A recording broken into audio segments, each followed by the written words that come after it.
Hi, I'm Saff, the curator for Brookfield Properties, and I'm standing with the artist Anna Ray at our space at 99 Bishopsgate. She's the second annual winner of the Brookfield Properties Crafts Council Collection Award, and we're standing in front of two of her wonderful pieces, of which this show is really based around weave and capture. Anna, you made these pieces during our first lockdown, and I really just wanted to talk to you a little bit about what inspired these particular pieces and the relationship of sort of making them during this unusual time, because obviously now we see them as bright celebrations in this space for people to really come and enjoy being back in the city and seeing beautiful work. But it'd be wonderful just to hear some of your thoughts on these particular works. Thank you.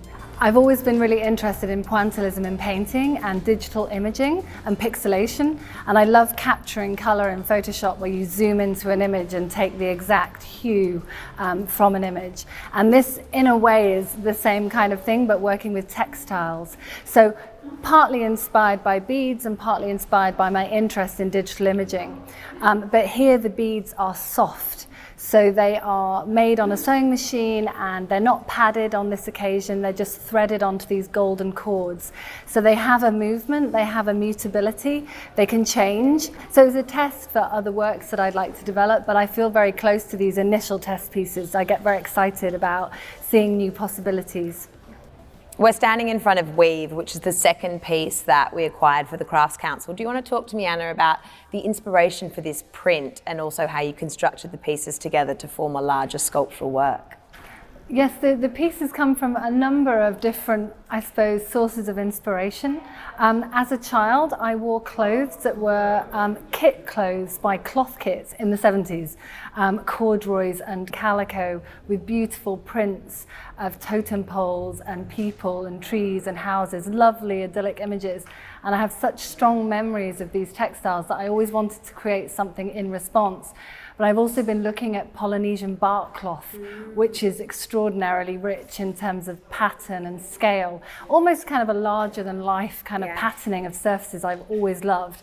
And so this was the second piece that I made after the first lockdown, and it was just a chance to investigate pattern and colour and really revisit those memories that I had, and also some of these treasured objects that I have in the studio. Explore that nostalgia. Yeah, so I created these hand block prints, and I have made some wearables for the House on Mars gallery for Collect, which this piece also relates to, using hand block printed and painted fabric. So it's kind of like a three-dimensional painting in a way, and a lot of my work blurs textile art with painting and with traditional art techniques, and I like that kind of blend of different approaches so that I can surprise the viewer.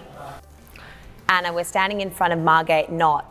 This work is generally shown in a different way, and I thought it was interesting to talk about how your pieces respond very much to the space. So with Margate, you've shown it before on a wall all together. So talk to us about this piece here. Well, I like to work site specifically and respond to different spaces. Some works obviously lend themselves more to that, but I like the idea of playing with the work and exploring it even after it's completed. And this is a really good example of that. This work is made of 2,000 elements that all tie together. So it comes apart and it can be put together in a three-dimensional form, or it can be hung on the wall in kind of bundles. So it has this kind of amazing flexibility. Here it's almost like a work in progress, a work in transit. It's going to be shown later on in the year. It's in Albans Museum and Art Gallery in a solo show there on the wall.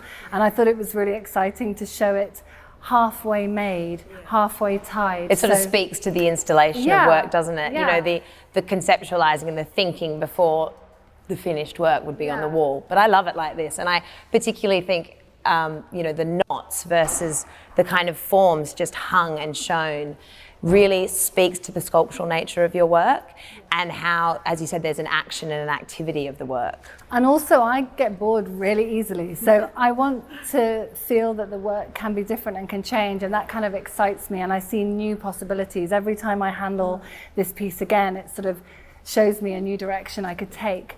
But it's actually inspired by the underwires from bras, which are color-coded. Yes. And also a game that I used to love to play as a child called Pick-Up Sticks. I play it too. Yeah, so I kind of synthesized different ideas and I sort of let my subconscious kind of flow and see what happens as I make. So yeah, this is a very joyful and playful work.